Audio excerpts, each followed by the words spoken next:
کذالک قال الذین لا یعلمون، اور اسی قسم کی بات کہتے ہیں وہ لوگ جو کچھ نہیں جانتے، مثل قولہم، یعنی کون سے لوگ؟ مشرکین عرب، وہ بھی یہی کہتے ہیں کہ نہ یہودی کسی دین کے اوپر ہیں صحیح دین پہ، نہ نصرانی کسی دین کے اوپر ہیں، ہم صحیح دین کے اوپر ہیں۔ اور تینوں اپنے آپ کو ابراہیمی کہتے تھے۔ مشرکین عرب اپنے آپ کو ابراہیمی اس لیے سمجھتے تھے کہ حضرت ابراہیم کی اولاد سے تھے۔ عیسائی اپنے آپ کو ابراہیمی اس لیے کہتے تھے کہ ان کا دعویٰ تھا کہ بنو اسرائیل میں سے حضرت عیسیٰ علیہ السلام آئے ہیں اور ہم جو ہیں وہ ابراہیمی دین کے اوپر ہیں۔ اور یہودی وہ کہتے تھے کہ بنو اسرائیل جو ہے، یہودا تو آپ کو پتہ نا بیٹا تھا حضرت یعقوب علیہ السلام کا، اسی سے یہودی نسبت ہوئی، تو وہ کہتے تھے ہم ابراہیمی ہیں۔ تینوں کہتے تھے کہ ہم ابراہیمی ہیں۔ دو ان کی شریعت کو مانتے ہوئے کہتے تھے جو ٹوٹی پوٹی فارم میں تھی، اور جو مشرکین عرب ہیں وہ اسی طرح کہہ رہے ہوتے تھے جس طرح ہمارے ایکس پرائم منسٹر کہتے تھے میں شیخ عبد القادر جیلانی کی اولاد سے ہوں، یعنی نسلاً ابراہیمی۔ ایک نسلی ابراہیمی ہے، ایک عقیدے میں ابراہیمی۔ عقیدے میں تینوں میں سے کوئی نہیں تھا۔ آگے چل کے اللہ تعالیٰ آئے گا تم ابراہیم کی رٹ لگا رہے ہو، ابراہیم کے دین کے اوپر تو یہ پیغمبر ہیں جن کو ہم نے بھیجا ہے، یہ ابراہیم کے طریقے کے اوپر ہے۔ پھر اللہ نے فرمایا کہ ابراہیم کی تو سب سے بڑی خوبی تھی وَمَا كَانَ مِنَ الْمُشْرِكِينَ، وہ مشرک نہیں تھے، سب سے ٹوٹ کے ایک اللہ کے ہوئے تھے، اور تم تینوں شرک کر رہے ہو۔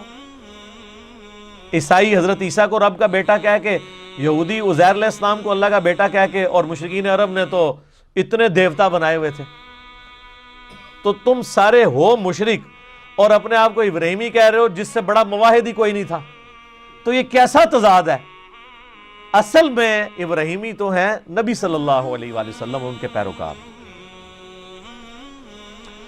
فَاللَّهُ يَحْكُمُ بَيْنَهُمْ يَوْمَ الْقِيَامَةِ فِي مَا كَانُوا فِيهِ يَخْتَلِفُونَ، پس اللہ تعالیٰ ان کے درمیان فیصلہ فرما دے گا قیامت کے دن جس معاملے میں وہ جھگڑا کرتے تھے۔ اللہ تعالیٰ فرمایا کہ یہ قیامت والے دن فیصلہ ہو جائے گا اس اعتبار سے کہ ہر بندے کو اپنے کیے کی سزا ملے گی۔ اس سے کوئی یہ مطلب نہ نکالے کہ قیامت والا دن پتہ چلے گا کہ عیسائی صحیح ہیں یا یہودی صحیح ہیں یا بت پرست ٹھیک ہیں یا مسلمان ٹھیک ہیں، نہ۔ اور اگر یہ سب کچھ قیامت والے دن ہی پتہ چلنا ہے پھر تو نہ پیغمبروں کے آنے کا کوئی فائدہ ہے نہ کتابوں کے آنے کا، کیونکہ قیامت میں ریورس گیئر تو کوئی لگا کے واپس دنیا میں آ نہیں سکتا۔ اللہ نے قرآن میں تو بتا دیا، اس کے باوجود اگر کوئی ماننے کے لیے تیار نہیں ہے تو اللہ تعالیٰ یہ نہیں کہہ رہا کہ میں ان کے درمیان جو ہے وہ قیامت دن بتاؤں گا کون ان میں سے ٹھیک ہے اور قیامت والے دن پتہ لگ جائے گا کون صحیح ہے۔ یہ کہا جا رہا ہے کہ قیامت والے دن لگ پتہ جائے گا کہ کون صحیح ہے۔ یہ دھمکی ہے، اس میں پتہ نہیں لگے گا، پتہ تو یہاں بھی لگا ہوا ہے، سچائی سب کے سامنے ہے۔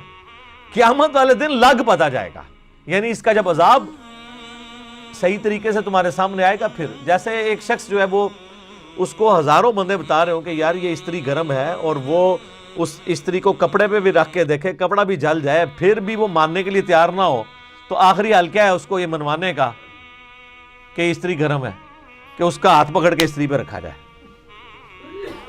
پھر اس کو کوئی وہم رہ جائے گا۔ تو یہی ہونا ہے کہ دنیا میں اللہ نے علمی دلائل کے ذریعے بتا دیا یہ سچ ہے یہ باطل ہے، تو اللہ ہمارے قیامت والے دن جب ان کو آگ پہ ہم ڈالیں گے نا تو پھر ان کو پتہ چلے گا اچھا یہ فیصلہ ہوا ہے، اور پتہ لگ گیا جے، لیکن ان فائدہ کوئی نہیں۔